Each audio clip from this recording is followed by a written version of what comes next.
오늘 저는 여러분들과 함께 은혜에 대한 얘기를 좀 나누고 싶습니다. 우리가 오늘 그 온빛 찬양팀 헌신 예배 아닙니까? 그러니까 이제 오는 강사가 찬양이 중요하다 뭐 이런 얘기 하시겠지 이렇게 생각하시겠지만 저는 오늘 여러분들과 함께 하나님의 은혜를 어떻게 누려받을 수 있는지에 대해서 좀 나누려고 합니다. 제가 교회 와서 깜짝 놀랐어요. 예, 저는 이제 부산에서 나고 컸거든요. 그런데 남천 성결교회가 이렇게 이쁜 교회가 있는 줄 오늘 처음 알았습니다. 자주 오고 싶다 할 정도로 예배당이 너무너무 따뜻하고 또 특별히 우리 문 목사님, 담임 목사님께서 이렇게 들어오는데 활짝 웃으시더라고요. 환대해 주시는데 우리 구약 성경에도 오는 손님을 환대하라 이런 얘기가 있지 않습니까? 부지 중에 내가 천사를 만날지니 이런 말씀이 있지 않습니까? 그런데 그 구약 성경에 나오는 그 환대를 제가 받는 것 같아서 너무너무 감사했습니다. 제가 오늘 저희 교회 이제 사역이 있어서 여기 일찍 온다고 일찍 왔는데 KBS 홀 앞이 그렇게 막히는 줄 오늘 처음 알았어요. 부산에서 한 40몇 년을 살았는데도 여기 이렇게 막히는 줄 오늘 처음 알았습니다. 그리고 오늘 찬양팀 찬양 너무 은혜 받았습니다. 저는 빈말은 안 하거든요. 없는 말은 안 하는데 오늘 찬양팀 너무너무 은혜 많이 받고 귀한 찬양으로 예배를 섬겨주셔서 감사합니다. 제 소개를 잠시 하자면 저는 예람 워십이라고 여러분들 잘 모르실 수도 있는데 예람 워십이라고 찬양팀의 대표를 맡고 있습니다. 저희 찬양팀은 지금 세워진 지는 한 9년 정도 됐고요. 올해 9년 차입니다. 안에 전공자가 없어요. 전공자가 없고 그냥 교회 청년들, 교회 또 이제 애기 엄마들 이렇게 해서 만들어진 찬양팀인데 유튜브 여러분들 많이 하시니까 유튜브로 조금 기준을 세워드리면 저희가 처음 시작할 때는 6명으로 시작을 했어요. 유튜브 구독자가 6명입니다. 근데 지금은 39만 명 정도 됐고 저희가 만들고 편곡하고 작사 작곡한 곡은 뭐 좀 귀여운 수준인데 올해 초에 보니까 한 2억 2천 뷰 정도 되더라고요. 제가 이 말씀을 드리는 이유는 우리 찬양팀 이렇게 잘해요 이 말씀을 드리고 싶은 게 아니라 뒤돌아서 이렇게 보니까 저희가 한 게 없더라고요. 저희는 그냥 마르지 않는 샘에 발을 디뎠을 뿐이고 또 하나님께서 열매 맺으려고 한 곳에 마침 저희가 거기 있었을 뿐이고 오직 하나님의 은혜더라고요.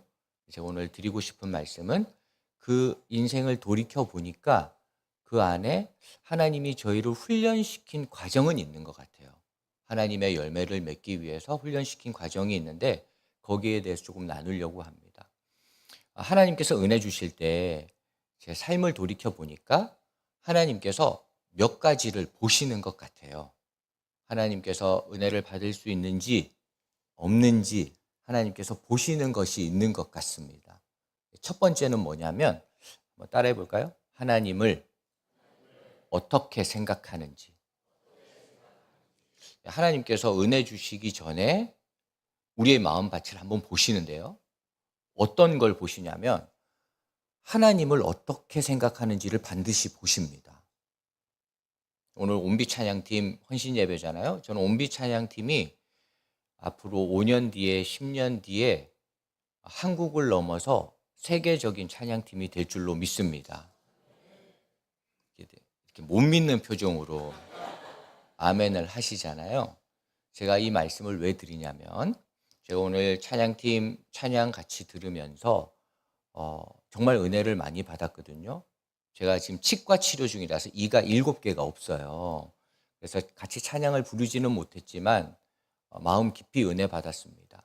근데 저희가 찬양팀을 처음 시작할 때는 예라모십이 처음 시작할 때 정말 못했거든요. 어느 정도로 못했냐면 문을 열고 들어와서 찬양팀 소리가 들리면 얼마나 못하는지 제가 문을 닫고 다시 나갔어요. 언제까지 나가 있냐면 찬양팀 마지막 곡 할 때까지 밖에 서 있습니다. 너무 듣기 싫어가지고 그 정도로 못했어요. 이렇게 부산말로 아구라 그러나 아구? 톱니바퀴가 딱딱 맞아 들어가야 되는데 이게 안 맞는 거야. 너무 듣기 싫은 거야. 밖에 서 있고 그리고 또 교회 찬양팀이다 보니까 본당에 올라올 일이 많은 거예요. 나는 우리 애들 데리고 본당 올라가는 게 그렇게 부끄러웠어요. 이렇게 민망할 수가 없는 거예요. 이걸 어떻게 또 교회에서 원하니까 올라는 가야 되겠고 올라가면 성도님들이 듣기 싫은 표정은 그대로 보이고 하니까 너무 듣기 싫은 거예요. 그래서 데리고 올라가는 게 그렇게 부끄러웠습니다. 그런데 우리 교회는 제가 이제 한 교회에 좀 오래 있었거든요.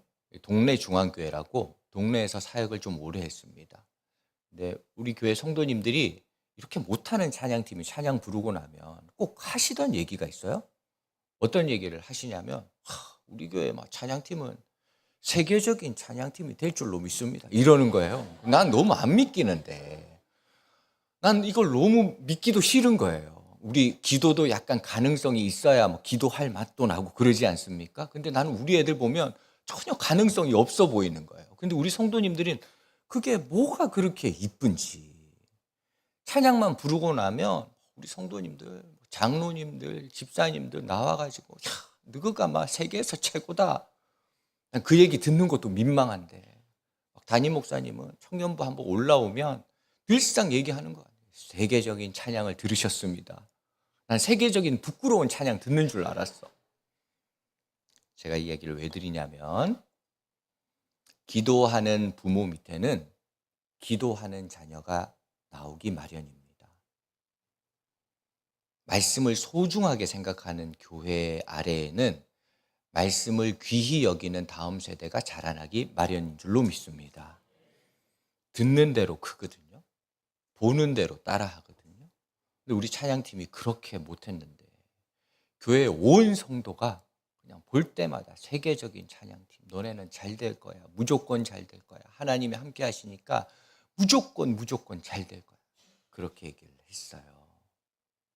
그 찬양팀이 지금 9년 뒤에 유튜브 구독자만 40만 명이 넘는 대형 찬양팀이 됐습니다. 누가 하셨을까요?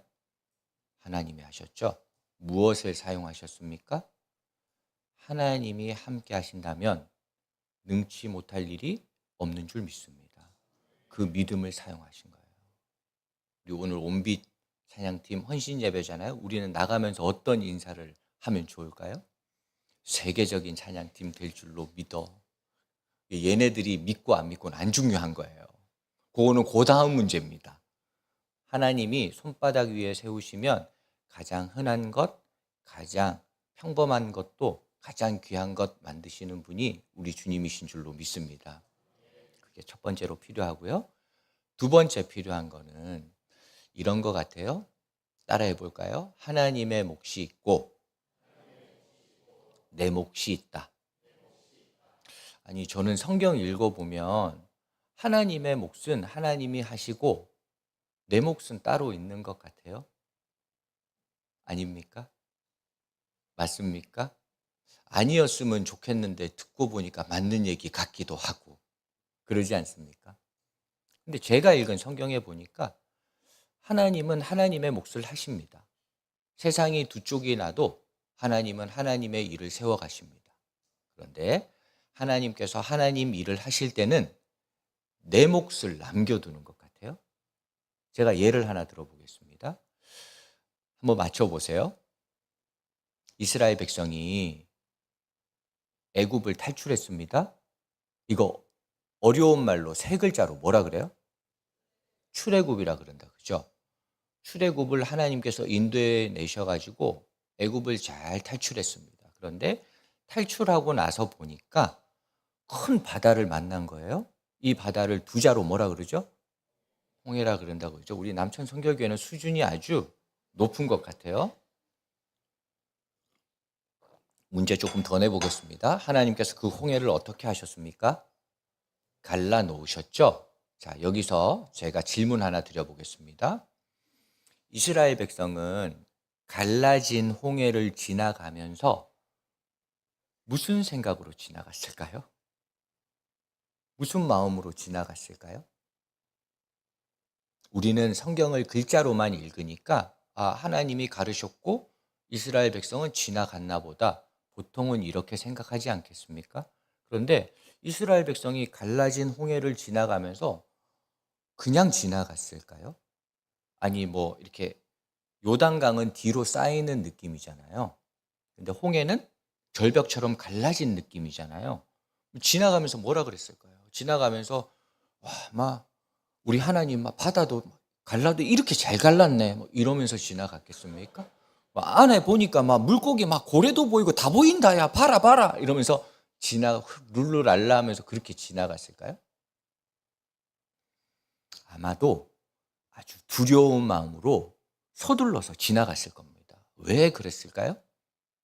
이거 언제 무너질지 어떻게 알고. 갈라놓는 건 하나님이 갈라놓으셨지만 사람은 연약하니까 한 치 앞도 보지 못하지 않습니까? 이거 지나가면서 두려운 마음으로 지나갔을 겁니다. 서둘러서 지나갔을 겁니다. 언제 무너질지 모르니, 언제 우리가 수장당할지 모르니 아주 급한 마음으로 두리두리 손잡고 335 뛰어서 거기 지나갔을 겁니다. 제가 여기서 문제 하나 더 내보겠습니다. 그렇다 그러면 물을 가르는 거는 누가 할 수 있는 일입니까? 하나님이 할 수 있는 일이죠. 바다를 가르는 거는 누구만 할 수 있는 일입니까? 하나님만 할 수 있는 일이다. 그죠? 자, 그러면 두려움 안고, 무서움 안고, 서둘러야 하지만 땀 흘리고, 애쓰고, 수고하면서 거기 빨리 뛰어가는 건 누구 몫이었습니까? 그건 내 몫이라는 거예요. 하나님은 나만의 은혜를 준비해 놓으십니다. 믿으십니까? 하나님 보니까 나만을 위한 은혜를 준비해 놓으시더라고요. 우리의 어떠함은 보지 않으십니다. 거기에 걸맞는 나만의 은혜를 반드시 준비해 놓으세요. 그가 나중된 자든 꼴찌에 있는 자든 주께서 그렇게 중요하게 생각지 않으십니다. 주님께서 손바닥 위에 올리시면 나중된 자가 먼저 되는 은혜를, 나만의 은혜를, 내 가정만의 은혜를, 남천 성결교회만의 은혜를 주시는 줄로 믿습니다. 그때 일은 하나님께서 하시는 거예요. 그런데 하나님의 일은 하나님께서 하시되 내 몫을 반드시 남겨두신다는 겁니다. 저는 오늘 한번 질문해 보겠습니다. 우리는 하나님의 몫을 얼만큼 잘 감당하고 있습니까? 어떻게 감당하는 게 하나님의 일을 잘 감당하는 겁니까?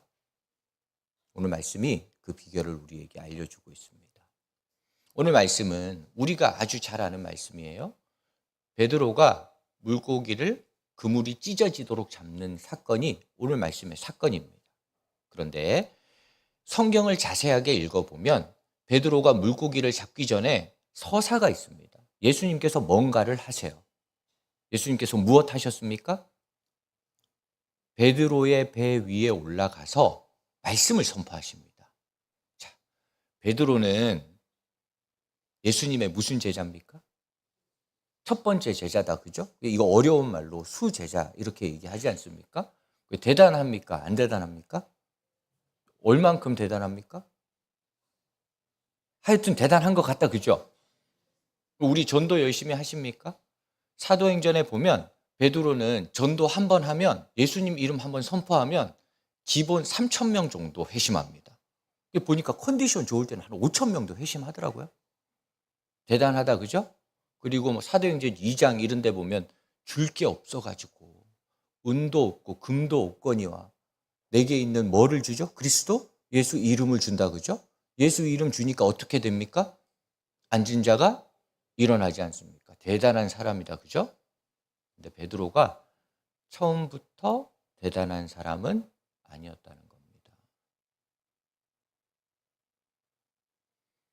자, 오늘 말씀에 보면 2절 말씀에 보면 3절 준비해 주시고요.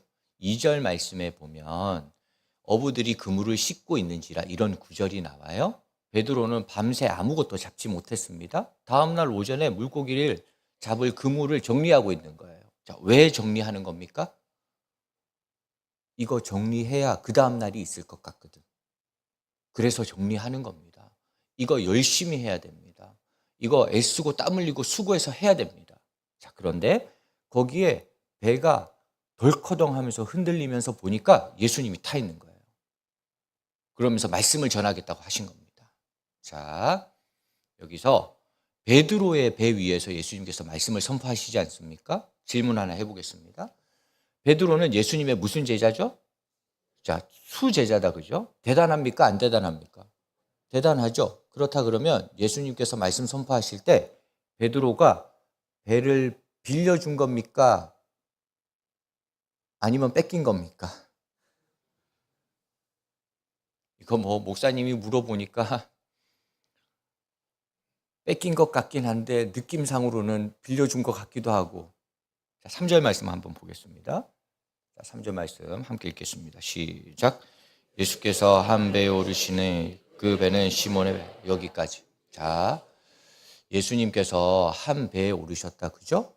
한 배에 오르셨는데 마침 그 배가 누구의 배였습니까? 마침 시몬의 배였던 거예요. 그럼 다시 한번 질문해 보겠습니다. 그렇다 그러면 베드로는 배를 빌려준 겁니까? 뺏긴 겁니까? 자, 뺏긴 거에 가깝다, 그죠? 이렇게 내준 건 아니지 않습니까? 뺏긴 거에 가깝습니다.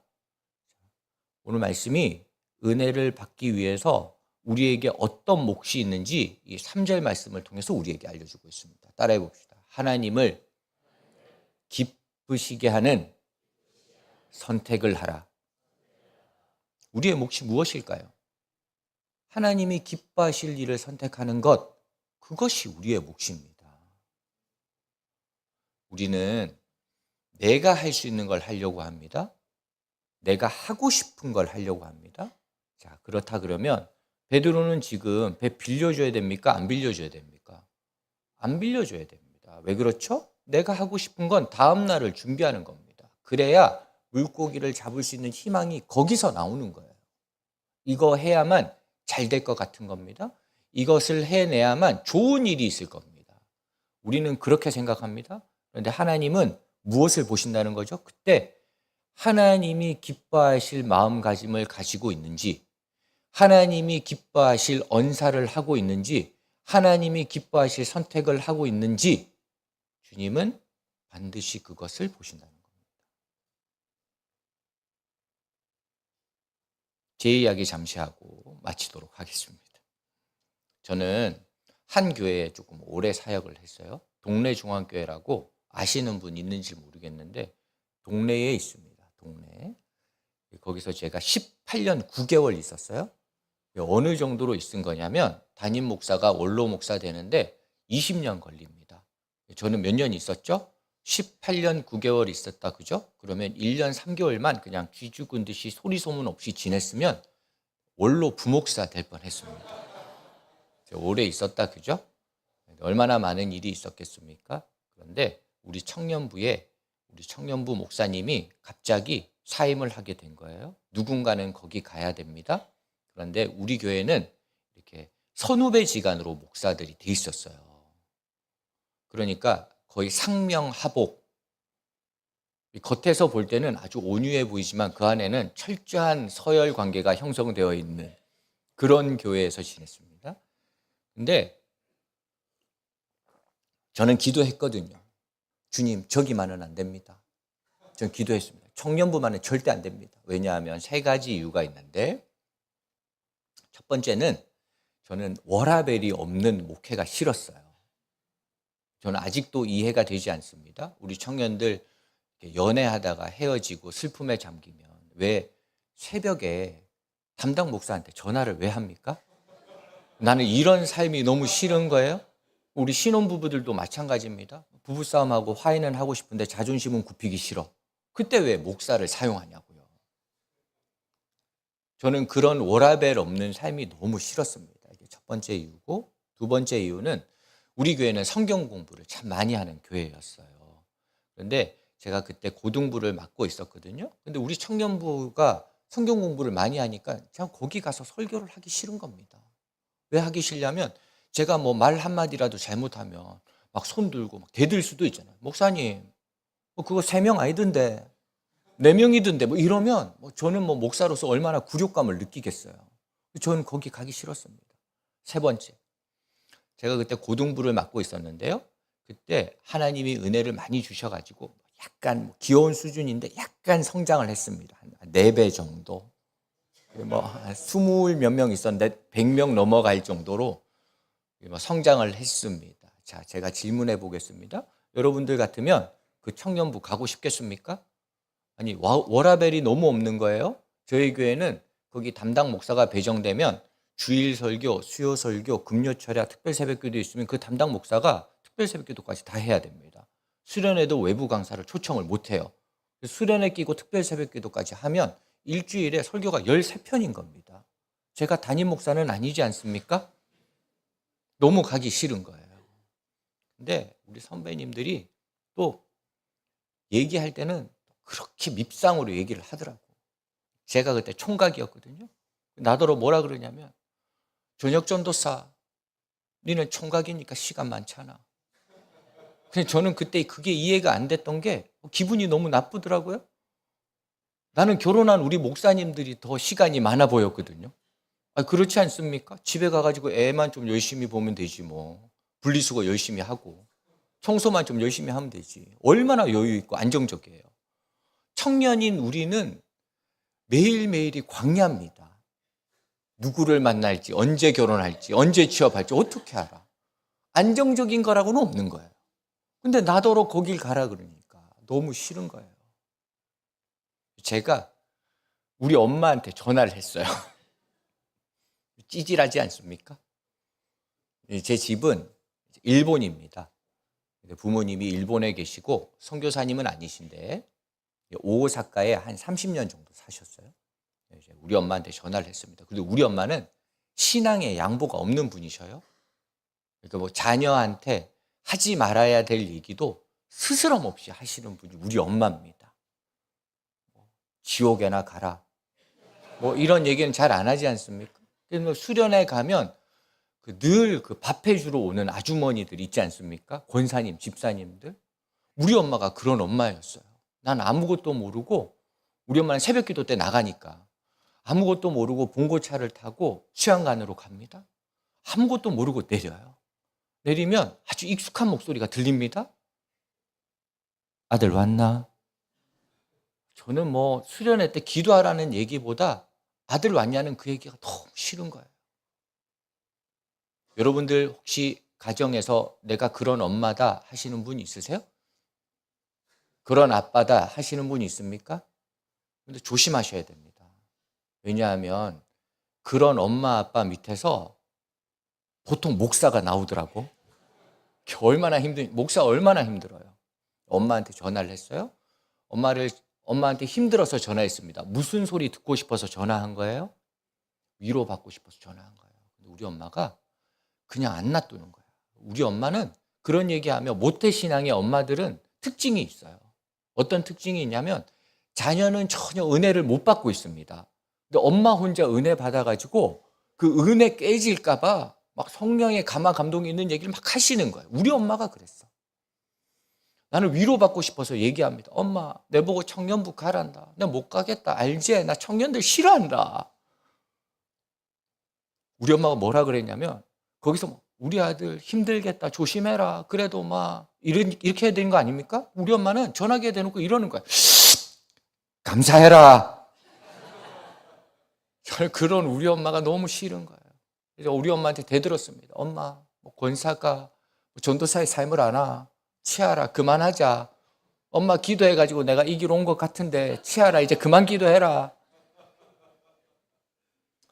제 원래 직업은 이제 목사가 아니라 저는 이제 이태원 같은 데서 외국인들 오는 클럽 있죠. 거기서 DJ를 했었고 그게 제 원래 직업이었습니다. 좀 뺀질뺀질하게 생겼잖아요. 우리 엄마가 얼마나 무섭냐면 한날은 제가 음악을 돌리고 있는데 엄마가 전화가 왔어요. 전화가 와서 뭐라 그러냐면 아들 내일 새벽 기도 때 담임 목사님이 안수기도 하신다는데 네 올기지? 제가 뭐라 그랬을까요? 음악 소리 안 들리나? 그 기도 대신 엄마가 받아도 우리 엄마가 뭐라 그랬을까요? 오기 싫라? 너는 지옥이야. 나중에 지옥 가서 엄마한테 물 한 방울이라도 떨어뜨려 달라 얘기하지 마. 이러는 거예요.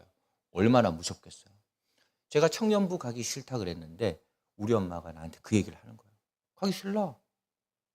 지옥에나 가라. 이런 얘기는 엄마가 나한테 할 얘기는 아니지 않습니까? 근데 이 모태신앙의 자녀들은 또 특징이 있어요. 막 죽어라고 막 엄마랑 싸우고 있다가도 엄마 아빠가 신앙적인 얘기를 하면 벗어나질 못합니다. 저희 어머니가 그 말씀을 하시고 전화를 끊는데 그 뒤로 전화를 안 받아주는 거예요.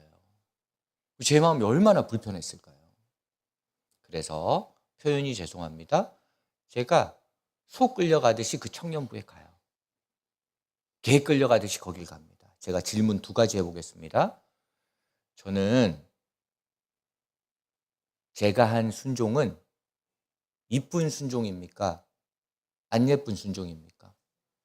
안 예쁜 순종이다. 여러분들 뭘 한다고 그렇게 얘기하세요? 안 예쁜 순종이다. 그죠?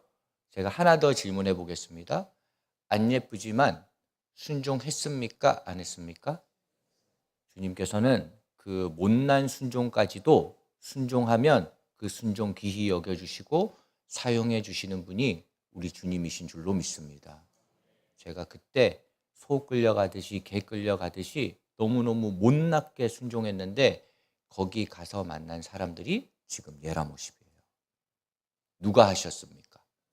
하나님이 하셨죠. 무엇을 사용했습니까?